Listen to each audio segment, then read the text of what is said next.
السلام عليكم، ازيكم؟ عاملين ايه؟ كل سنه وانتم طيبين وعيد سعيد عليكم.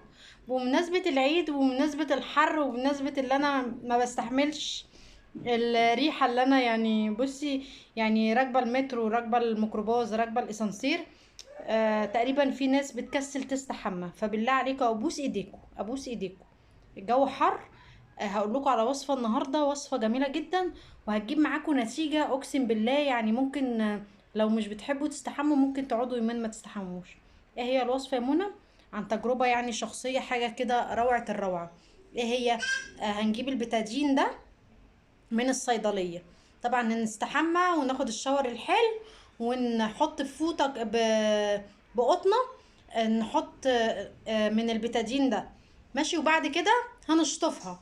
وبعد كده بعد ما نشطفها نجيب ليمونه. الليمون متوفر في كل مكان وفي كل بيت. وبعد كده هتدعكي بالليمونه الاموره اللي معايا دي. هتقسميها نصين، هتدعكي طبعا ايه بعد البتادين. وممكن الوصفه دي تستخدميها لاطفالك برضو، بس انت ايه، لو اطفالك صغيرين مثلا بس برضو ليهم ريحه عرق، انت بقى ايه تعملي لهم حاجه زي كده. فعلا والله بتجيب نتيجه في منتهى الجمال. البتادين في الصيدليه، والليمون في كل بيت. فبالله عليكي، عايزه ريحتك مفحفحه من النهارده، مش هنشم ريحه الاف تاني. فبالله عليكي، بالله عليك، بالله عليكم كلكم، نهتم بنظافتنا الشخصيه. لاني فعلا في الصيف انا اما بشم ريحه العرق او حد جنبي ريحته عرق، انا ممكن يغمى عليا. بحس بصداع نصفي في الحال.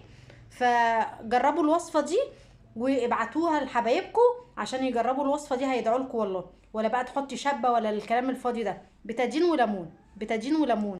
جربوا الوصفه دي وان شاء الله تدعوا لي. وكل سنه وانتم طيبين، وكل عيد وانتم طيبين، وكل لحظه وانتم حلوين ومفحفحين وريحتكم جميله ومش عرقانين.